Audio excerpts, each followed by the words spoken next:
Welcome back, dweebs, to another episode of the Weekly Dweeb. With me, as always, is Kev. Kev, it's a bit cold outside. It's a bit cold out there, bud. It's a bit cold.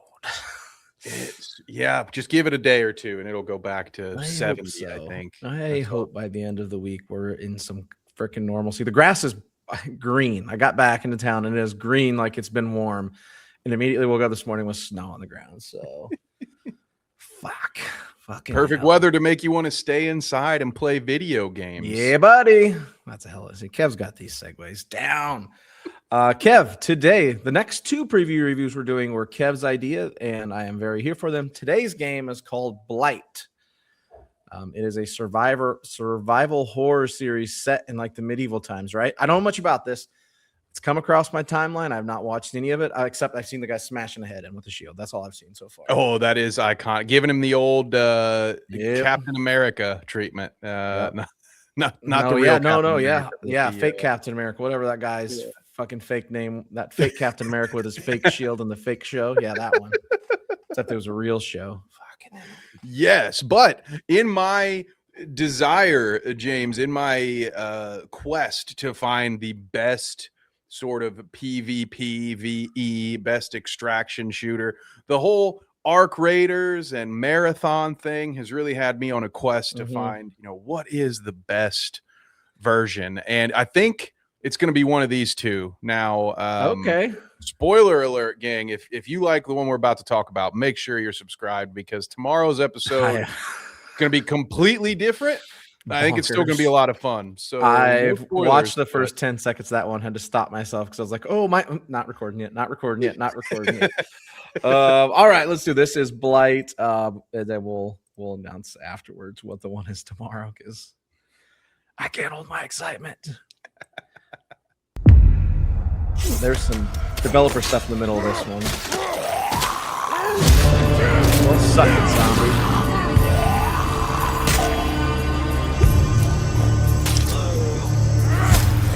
It looks good.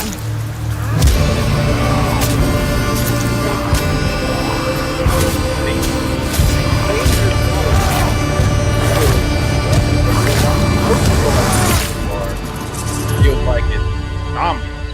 1.5 million wish list. All right. Right? That's a lot. Hi everyone, Ulrich here, Creative Director for Blight Survival. First off, on behalf of myself, Mats, Ash, and the team, thank you.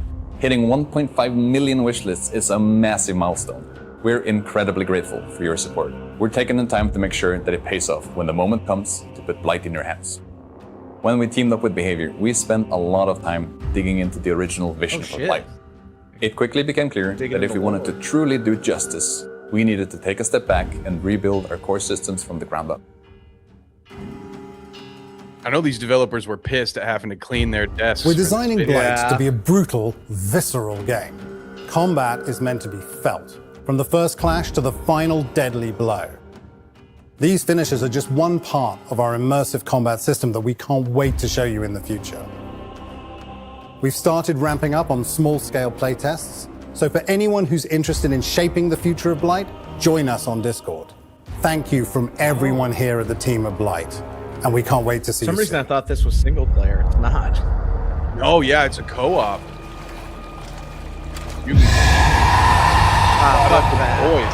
that.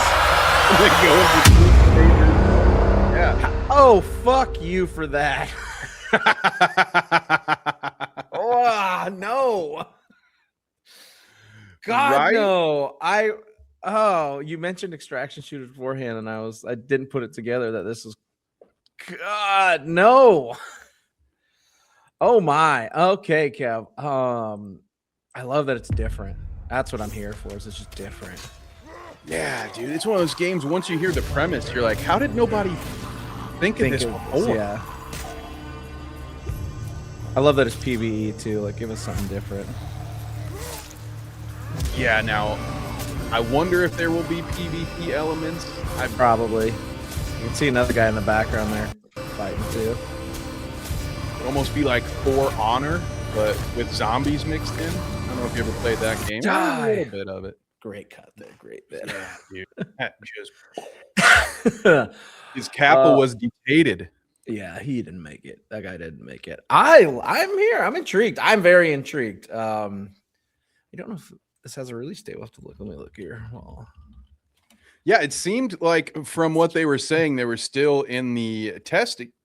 Pardon me, the testing phase. So, guys, if you are interested in being one of those beta testers, they did have their Discord server name on there. So just go ahead and rewind that back and find it. And let us know if you get in, if you get to test this. I'd love to hear what your thoughts are. But this is one, James, that if there's an open beta, if there's a server slam for this bad boy, you can bet your last $2 that I will be there and trying to figure this game out, because this puts together a lot of things that I'm already into, James. I love there aren't too many opportunities, I feel like, to play games in the medieval times. So not a ton.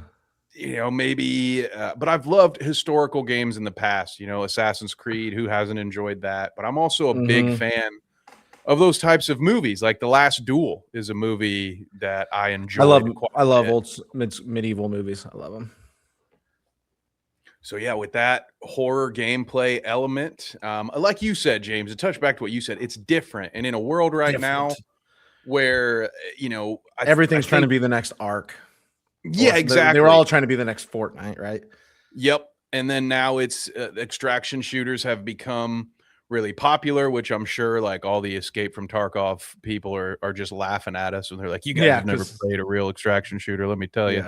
But it has been, I do see this PvE sort of has, it kind of has an ebb and flow, right? Because when I think of PvE, I think of like Destiny and some of these older games, like the DC Universe game they tried doing all those years ago, where you could build your own superhero. And it gets very repetitive, very redundant after about 3 hours of gameplay. There is a challenge to the PvE side of things, but it feels like this is a good time for this type of stuff. And we know that zombie games have been a hit in the past with, of course, Call of Duty, things like Left 4 Dead, and what was it, Back 4 Blood, when they tried to reboot Left 4 Dead to lesser success. But it's something that we enjoy, generally speaking, I think, in the gaming world. So I'm here for this. You get to sneak around in some battle armor and take down zombies with a sword. Count me in, James. One of the creative directors talking about it says, so it borrows from a number of genres, but I think our closest landing point is action horror. Boom. There you go. You can team up with up to 3 people, so it's 4 players. That's fun. Let's fucking go. Can you imagine the kind of weird monsters that you'll have to that require 4 of you? What the fuck was that thing screaming out of that goddamn tunnel, Kev? Huh? Just nice stroll to Preview Review Park tonight, and I about fucking pissed myself. Sorry about that. I think it was a Rancor or something. Oh wait, I think I might be getting my wires crossed. Yeah, mixed up with last night's preview review with Shadow Lord last night. Kev, I'd give this like an 8.5. This is pretty good. Yeah, especially for it feels more like a teaser than a proper trailer, but especially with you mentioned this pre-show, it reminds me of the Fable video we watched, where we do get a little bit more of the context from the developers themselves.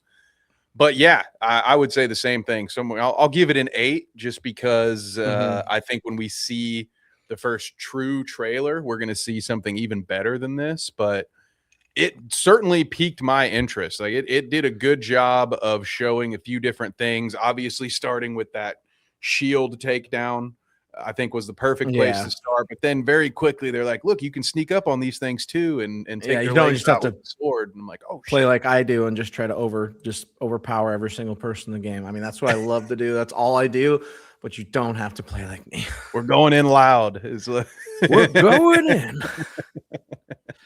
You're like that guy that your teammate says don't push, and by the time they say that word, you've already it's for Gondor. It's for Gondor. Yeah, looks like there's bow and arrows in the game. I'm on the Steam page right now. If they got fire, if they got flame arrows in that I'm thing, sure they almost have to, right? I mean, the downside, James, for me is as soon as a game introduces a bow and arrow, I don't want to use anything else. You better find some teammates. Danny better be up there fucking tanking. Danny's gonna have to be the tank, dude.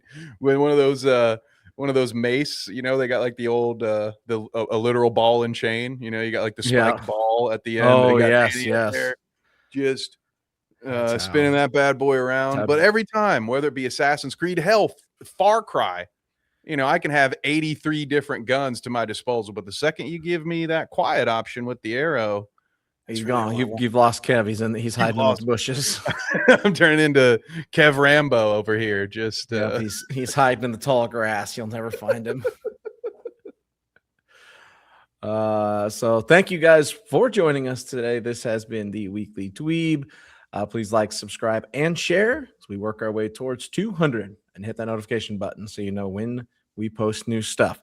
So until next time, folks, we shall see ya.